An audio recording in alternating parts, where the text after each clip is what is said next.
المیہ یہی ہے کہ آج بھی ہم اسی طرح کی سچویشن میں ہیں جہاں پہ ہم پہلے تھے. ہر برس کی طرح اس برس بھی ہمارے جو صحافی ہیں ان کے لیے اسی طرح کی پابندیاں، اسی طرح کے سوالات، اسی طرح کے انوائرمنٹ، اسی طرح کا ماحول ہے. لیکن جو اصل بات ہے وہ یہ ہے کہ پاکستان کے اندر لوگ آج بھی سچ کہہ رہے ہیں، سچ لکھ رہے ہیں، ریزسٹنس شو کرتے ہیں، مزاحمت کرتے ہیں. صحافی جو ہیں وہ اپنی نظریاتی سرحدوں کی حفاظت کرتے ہیں، اور یہ میرا خیال ہے کہ سب سے بڑا کام ہے. لیکن سیکیورٹی اس کے بدلے میں ان کو ملے، ان کو معاشی تحفظ ملے، ان کو ایک ایسی فزیبل انوائرمنٹ ملے جس میں کہ وہ سچ کہہ سکیں، وہ اپنا کام کر سکیں، وہ اپنی ذمہ داریاں نبھا سکیں، اپنی پیشہ ورانہ ذمہ داریاں نبھا سکیں. وہ میرا خیال ہے کہ ایک خام خیالی ہی ہے. کاؤنٹر ٹیررزم کے جو قوانین ہیں، سیڈیشن کے جو قوانین ہیں، بغاوت کے قوانین جو ہیں، ان کا استعمال رپورٹ میں کہا گیا ہے کہ وہ بتدریج جاری ہے. گورنمنٹ کا استعمال اس کے بارے میں آپ کے خیال میں بدلا ہے؟ یہ وہی طریقہ ہے جو ماضی میں بھی استعمال ہوتا رہا اور یہ قوانین جرنلسٹ کے خلاف بھی استعمال ہو رہے ہیں؟ بالکل، بہت سارے ایسے کیسز ہیں، اور ارم آپ کو یاد ہوگا کہ 2021 کے اندر میرے اپنے اوپر بھی سیڈیشن کا کیس جو ہے وہ ہوا تھا، اور اس وقت کی حکومت کے دور میں ہوا تھا. آج بھی اسی طرح کی انوائرمنٹ ہے، اور بہت سارے ہم دیکھتے ہیں چیزوں کو جس کے اندر مقدمات کے حوالے سے یا صحافیوں کے اوپر پریشر بڑھانے کے حوالے سے انوائرمنٹ جو ہے وہ ایسی کریٹ کی جاتی ہے کہ وہ سچ نہ لکھ سکیں. بہت ساری پرٹیکولر، خاص کر کے جو ڈیجیٹل سپیسز ہیں اس کے اندر بہت سارے ایسے واقعات ہوئے ہیں کہ جس پہ لوگوں کے جو ان کی جو آزادی اظہار ہے اس کے اوپر قدغنیں لگی ہیں. بالکل اسی طرح سے کچھ اور بھی ایسے معاملات ہوتے ہیں جس کی وجہ سے، مثلا جیسے آپ نے خود ذکر کیا کہ پاکستان کے اندر جو ہے وہ آزادی اظہار کے لیے کبھی بھی اس طرح کی انوائرمنٹ تو نہیں رہی، لیکن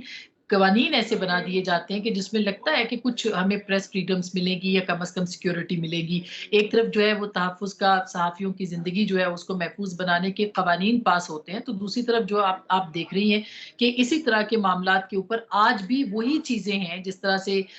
غداری کے مقدمات ہو جائیں گے، یا پھر یہ کہ ان کے اوپر اور بہت سارے مقدمات بنائے جائیں گے یا ان کو ڈسکریڈٹ کیا جائے گا. بہرحال جو بھی اس وقت جو ہے یا کسی بھی وقت اپنی بات کہنے کی کوشش کرتا رہا ہے ماضی کے اندر بھی، اس کو اسی طرح کے چارجز جو ہیں وہ ان کو سامنا کرنا پڑتا ہے. ہمارے ہاں سیکیورٹی کے ساتھ ساتھ جو معاشی سیکیورٹی ہے وہ بھی ایک بہت بڑا مسئلہ ہے، اور یہ مین اسٹریم میڈیا کے لیے. لیکن اگر آپ ڈیجیٹل سپیسز کی طرف جائیں تو وہاں پر یہ مسئلہ آپ کو شاید نظر نہیں آئے گا. اس کے علاوہ بہت سارے مسائل جو ہیں وہ آپ کو نظر آئیں گے. مثلا فیک نیوز ایک بہت بڑا مسئلہ ہے. اس فیک نیوز کی وجہ سے بھی بہت ساری آزادیوں ہماری جو ہیں وہ کرٹین ہو رہی ہے. آسما، ایک مرتبہ پھر آپ کو بھی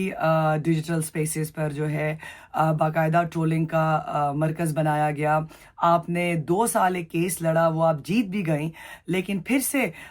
پولیٹیکل پارٹیز جو ہیں، چند پولیٹیکل پارٹیز جو ہیں وہ آپ کو نشانہ بنا رہی ہیں اور آپ کو آن لائن ہراس کر رہی ہیں، جس کے بارے میں ڈیجیٹل رائٹس فاؤنڈیشن نے بھی کہا، اور اس کے علاوہ بین الاقوامی تنظیمیں بھی اس پہ بات کر رہی ہیں. تو کس طرح سے ایک جرنلسٹ کی انٹیگریٹی اور اس کی سیفٹی کو تھریٹن کر سکتا ہے؟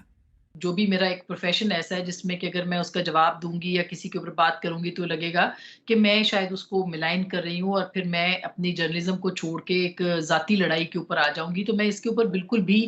جواب نہیں دینا چاہتی. میں نے ڈیجیٹل سپیس کے اوپر جواب دیا، لیکن جب ایک آرگنائزڈ مہم آپ کے خلاف شروع کی جاتی ہے اور آپ کو ڈسکریڈٹ کیا جاتا ہے، آپ کے اوپر ہر طرح کے بہتان لگائے جاتے ہیں، آپ کے اوپر ہر طرح کے الزام لگائے جاتے ہیں، اور خاص کر کے وہ الزام جو بے بنیاد ہیں، یا آپ ایک فیک نیوز کو اٹھاتے ہیں، ایک فیک پوسٹر کو اٹھاتے ہیں اور اس کے اوپر جو ہے وہ آپ کیمپین چلاتے ہیں اور ایک باضابطہ مہم چلاتے ہیں، تو کم از کم مجھے تو یہ بات سمجھ میں آتی ہے کہ وہ صحافی جو آج تک دوسرے گروپ کی، یعنی یہاں پہ انفارچونیٹلی گروپس بن گئے ہیں. ایک پارٹی کا اپنا گروپ ہے، دوسری پارٹی کی اپنی صحافی ہیں، تیسری پارٹی یعنی جو کہ ہمارے ہاں ایک اسٹیبلشمنٹ کا کہا جاتا ہے. تو یہ ایک انفارچونیٹلی ایک ڈویژن پاکستان کے اندر یہ ہوئی ہوئی. لیکن وہ صحافی جو کہ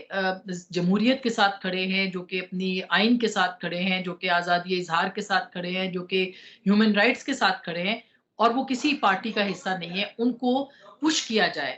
ٹورڈز دا وال. جب خواتین صحافیوں پہ اٹیک کیا جاتا ہے، اس کی نوعیت کس طرح سے مختلف ہے اور وہ کتنا خطرناک ثابت ہو سکتا ہے؟ اس فیک نیوز کے کاروبار کے اندر یہ جو کیریکٹر اسیسینیشن ہے، اس کے کاروبار کے اندر باہر بیٹھے ہوئے یا اندر بیٹھے ہوئے جو بھی یوٹیوبرز ہیں یا جن کا ایک مخصوص سیاسی جماعت سے تعلق ہے، وہ اس کے اوپر ڈالرز کما رہے ہیں، لیکن وہ ٹارگٹ عورتوں کو کر رہے ہیں. وہ ان کے بارے میں جو زبان استعمال کر رہے ہیں، وہ جو ان کے بارے میں پوسٹرز بناتے ہیں، تھم نیل کا جو بزنس کر رہے ہیں،